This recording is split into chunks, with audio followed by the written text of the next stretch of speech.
bagaimana mungkin sholat ini bisa dinilai sebagai sholat yang baik dan sempurna?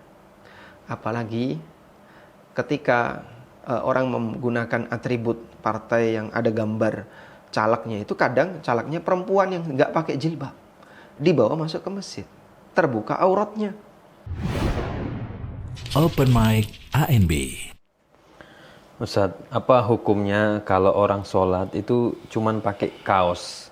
Jadi ya banyak faktor ya, mungkin karena nggak sempet, atau mungkin karena memang dari rumah pengennya pakai kaos aja, nggak pakai kemeja, atau ya seperti ini. Itu secara hukum seperti apa, Ustadz?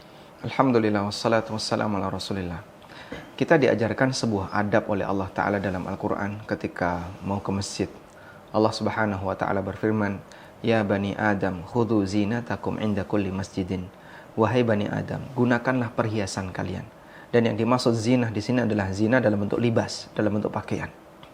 Dan ayat ini berbicara tentang pelanggaran yang dilakukan oleh orang musyrikin ketika mereka berangkat ke Masjidil Haram tapi tidak menggunakan pakaian. Mereka tawaf sambil telanjang dan seterusnya. Lalu Allah Subhanahu wa Ta'ala kasih arahan, kalau ke masjid yang sopan, jangan sampai telanjang. Nah, turunan dari ini adalah ketika orang menggunakan pakaian yang tidak sopan, maka ini melanggar adab yang diajarkan dalam Al-Quran. Sehingga kalau orang itu ke masjid, Allah ajarkan khudhu zinatakum, gunakan perhiasan kalian. Dan perhiasan ini maksudnya adalah pakaian yang sopan, pakaian yang baik ketika dia akan menghadap Allah Subhanahu wa Ta'ala. Kita bisa mengukur ya, manusia kalau mau menghadap seorang pejabat atau dia mau menghadap orang yang dia hormati, tentu saja dia akan menggunakan pakaian yang paling bagus. Dia pakai baju, bahkan dia kadang pakai jas, kadang dia pakai pakaian-pakaian yang lain yang menampakkan wibawa dia. Jika itu dipahami oleh semua orang bahwa dalam forum pertemuan dengan orang yang memiliki jabatan, kita harus menggunakan pakaian yang terbaik, apalagi ketika kita menghadap Allah Subhanahu wa Ta'ala dalam ibadah salat, yang itu merupakan ibadah yang istimewa. Kalau misalkan kaosnya itu ada mungkin motif ya, kayak kadang kan kaosan itu nggak polos gitu, ada kayak mungkin gambar pemandangan atau yang lain. Kalau seperti itu gimana, Ustaz? Apakah statusnya sama gitu ya dengan yang pertama atau ada perubahan hukum kira-kira? Jadi dengan kaos saja kita anggap sudah tidak menunjukkan sopan santun. Karena itu kalau dia punya baju, dia punya pakaian yang lebih bagus, seharusnya dia gunakan pakaian yang lebih bagus. Kita sangat yakin mereka yang datang ke masjid pakai kaos, dia pasti punya baju. Atau minimal dia punya duit untuk beli baju. Andaikan ya, misalnya ada orang yang dalam kondisi yang paling minimalis, orang yang paling miskin, nggak punya pakaian apapun selain kaos, barulah bisa kita katakan pengecualian bagi dia. Karena hanya itu pakaian yang dia miliki paling sopan. Yang lain misalnya terbuka ketiaknya, atau bahkan terbuka sebagian auratnya karena bagian bawah tidak menutupi pusar ke bawah. Andai terjadi seperti ini, sehingga dia di posisi sebagai orang yang sama sekali tidak punya pakaian kecuali kaos, maka bisa kita katakan silakan Anda pakai kaos. Contohnya musafir yang dia punya keterbatasan pakaian, mungkin karena bajunya basah atau bajunya ada di dalam koper dan koper itu masuk bagasi, sementara dia ketika naik pesawat hanya menggunakan kaos misalnya. Lalu saat masuk waktu sholat di bandara dia sholat pakai kaos. Kita bisa katakan ini pengecualian. Tapi kalau dalam kondisi normal seharusnya tidak melakukan seperti itu. Tayyib. Kemudian bagaimana kalau di kaosnya ada gambar? Pada prinsipnya gambar untuk selain makhluk yang bernyawa dalam agama kita diperbolehkan. Dan yang namanya gambar itu sudah ada sejak zaman Nabi SAW. Baik gambar makhluk bernyawa maupun makhluk tidak bernyawa. Dan Nabi SAW tidak melarang untuk gambar makhluk yang tidak bernyawa. Namun apabila keberadaan gambar itu sangat mengganggu, baik mengganggu dirinya maupun mengganggu jamaah yang lain, maka seharusnya tidak dilakukan. Meskipun ini tidak hanya terbatas pada gambar, bahkan juga termasuk pada batik misalnya, atau corak pakaian tidak polos yang mengundang perhatian. Itu termasuk di antara yang dimakruhkan oleh para ulama. Dalilnya adalah hadis ketika Nabi SAW memakai baju, yang di baju beliau itu ada lureknya. Lurek itu bukan batik ya, tapi dia garis-garis motif di sebuah kain. Dan ini baju adalah hadiah dari Abu Jahm. Lalu ketika Nabi SAW gunakan baju itu untuk sholat, beliau sempat memandangi lurik-nya. Sempat memandang lurik-nya. Selesai sholat, Nabi SAW kemudian mengatakan, tolong kembalikan ini kepada Abu Jaham. Fa innaha alhatni anifan. Karena tadi lurik-nya sempat mengganggu saya ketika sholat. Sehingga kita bisa lihat, seorang Nabi yang sholatnya Masya Allah, tentu saja khusyuk beliau lebih tinggi dibandingkan khusyuk manusia biasa. Tapi ketika beliau terganggu dengan posisi lurik, itu beliau menghindari. Maka Nabi SAW meminta, tolong tukarkan ke Abu Jaham, wa'tini bi ambijaniyah, dan datangkan kepadaku kain penggantinya, itu kain ambijaniyah, yang itu polos, tidak ada luriknya. Sehingga Rasulullah SAW sendiri ketika sholat, beliau tidak mengenakan pakaian yang bercorak, yang bergaris, karena dikhawatirkan pakaian semacam ini mengganggu kondisi sholat beliau.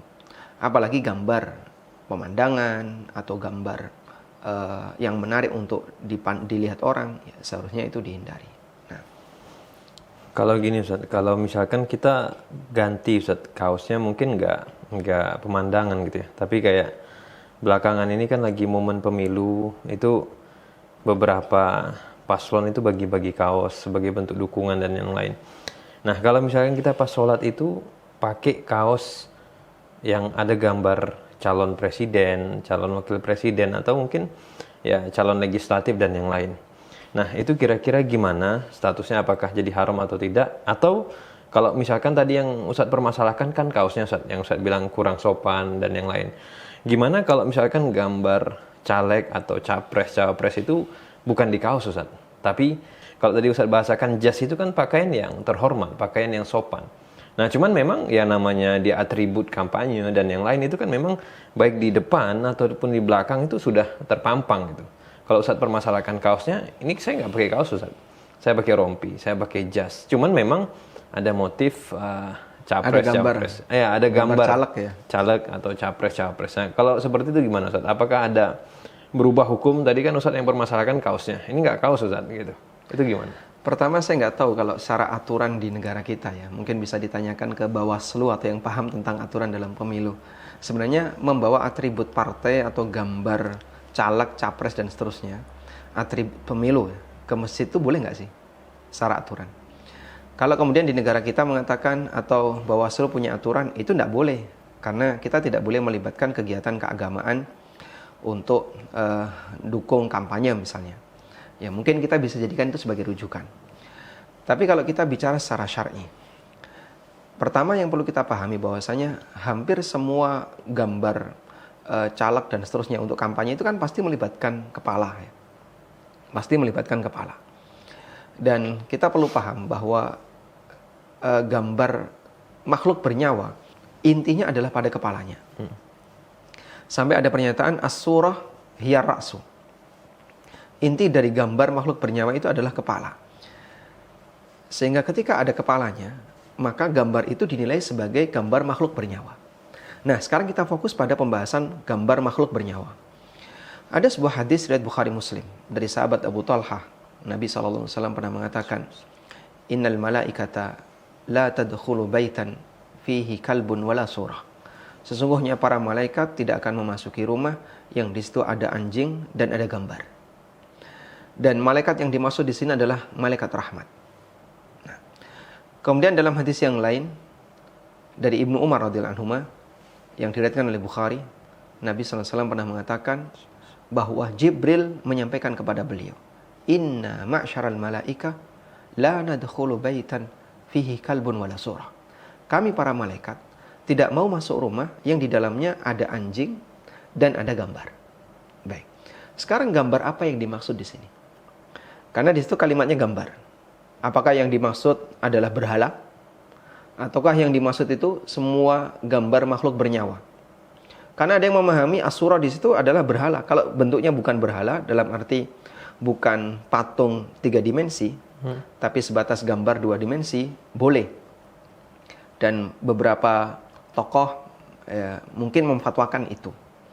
Cuman sebenarnya ada hadis yang bisa kita jadikan sebagai fasil, sebagai penentu di sini. Pendapat yang benar yang mana sih? Apakah itu gambar 3 dimensi ataukah gambar 2 dimensi? Para ulama Ahlus Sunnah dari masa silam menegaskan bahwasanya gambar yang dimaksud adalah gambar 2 dimensi. Dari mana kita bisa memahami ini gambar 2 dimensi? Coba kita lihat hadis dari Abu Hurairah, riwayat Abu Dawud, An-Nasai dan yang lainnya. Dalam hadis ini Abu Hurairah bercerita, Ista'dzana Jibril alaihissalam. Jibril alaihissalam minta izin untuk masuk ke rumah Nabi SAW. Faqala udkhul. Kemudian Nabi SAW mengatakan, silahkan masuk. Kemudian Jibril mengatakan, wa kaifa adkhul wa fi baitika sitrun fihi tasawir. Bagaimana mungkin saya masuk sementara di rumahmu ada korden, ada kelambu yang di situ isinya gambar. Kita tahu bahwasanya yang namanya korden atau kelambu itu nggak mungkin. Gambar di situ adalah gambar 3 dimensi.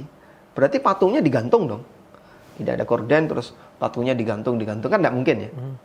Sehingga yang mungkin gambar yang dimaksud oleh Jibril dalam kain korden tadi adalah gambar 2 dimensi, bukan gambar 3 dimensi.